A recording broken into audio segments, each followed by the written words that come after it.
So, in today's episode, we shall be discussing the, the geographical spread of the Kuru kingdom before the division and after the division of the kingdom between the Kauravas and the Pandavas, the geographical spread and influence of the Jarasandha of the Magadha kingdom, and he is a very important kingdom during the time of Mahabharata and in the future after the period of Mahabharata.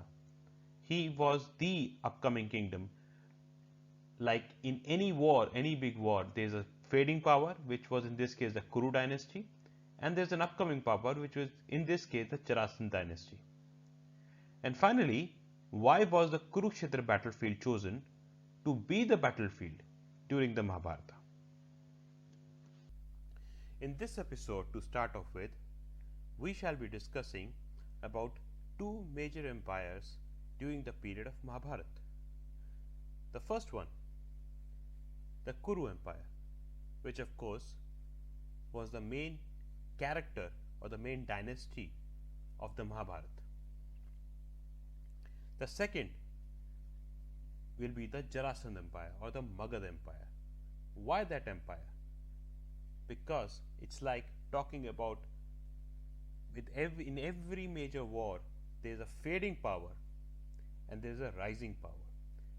Jarasandh and Magadha under Jarasandh was a rising power, and this empire would not go away.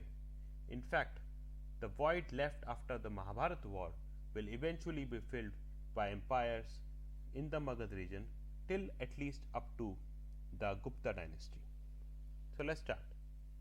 Now, the Kuru Empire, overall, the boundaries of the Kuru Empire extended till the west of Ganga river in the east. So this is the Ganga river. So west of Ganga river in the east.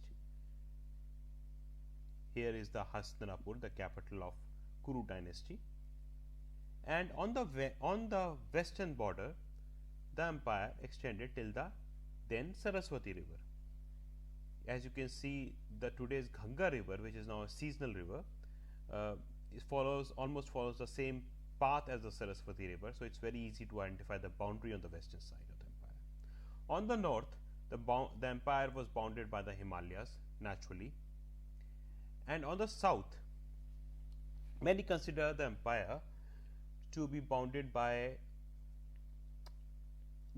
partly by the Aravalis and partly by the then Sahibi river, which we call Sahibi river today. It's very much a seasonal river. One of the few rivers that used to originate from the Aravalis, seasonal river used to originate from the Aravalis and flow to very small distance northwards and meet the then Dhishtavati river, which used to flow from the southern part of Kurukshetra. Now, in the Kuru Empire, as most of you know, Dhritarashtra divided this empire between Kauravas and the Pandavas. In those earlier days, how do you divide the empire? There was no appropriate scaling or measuring methods. So either there were two ways basically. If the empire had let's say 100 villages, so the king could say, okay, I give one of my sons 50 villages and the other one 50 villages. That was one way of dividing it. Here, the division was done based upon the empire between the rivers. So Kauravas got the empire between the Yamuna river, this is the Yamuna river flowing, and the Ganga river. So east of Yamuna and west of Ganga, the empire of Kuru went to Duryodhana.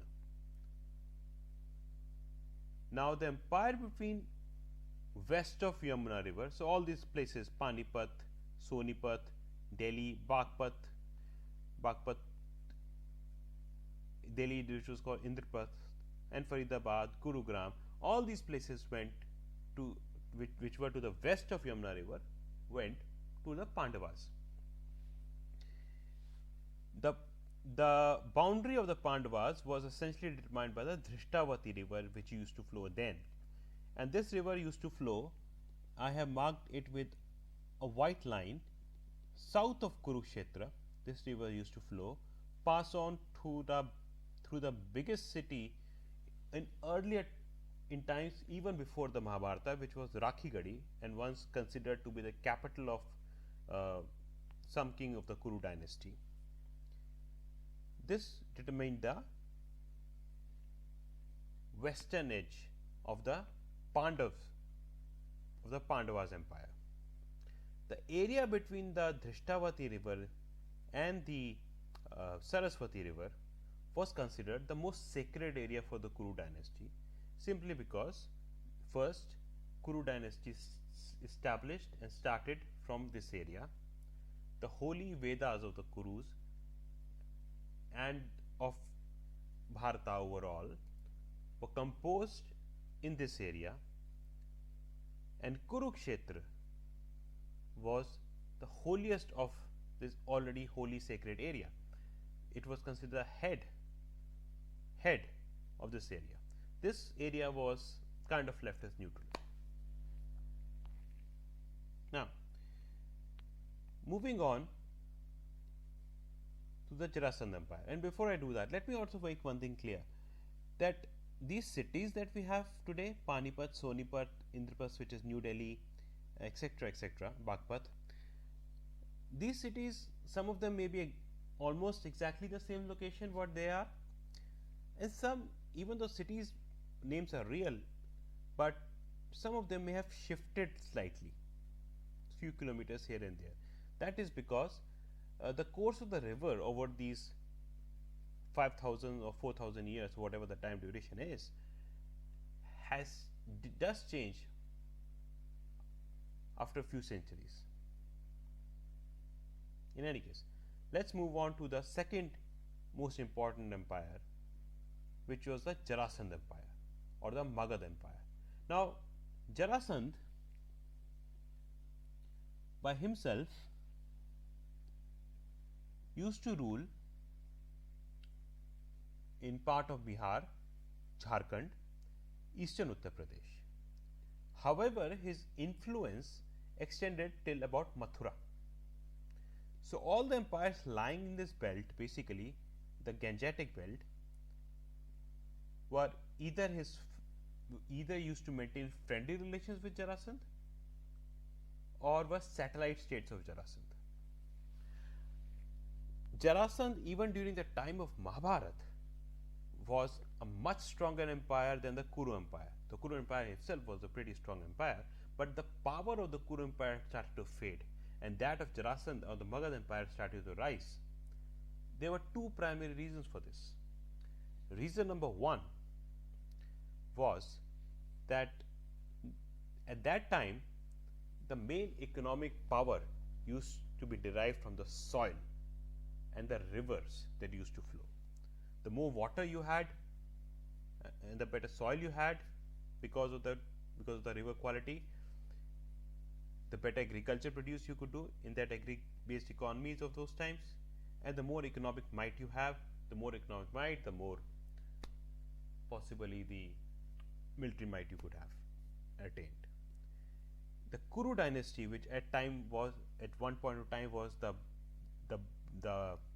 go-to to the single biggest dynasty or the single biggest empire of India at that time, started to fade. Reason being, the most important area of the Kurus, that is the rivers of Saraswati and the Drishtavati, had started to dry out, and this had reduced significantly the might of the Kuru dynasty.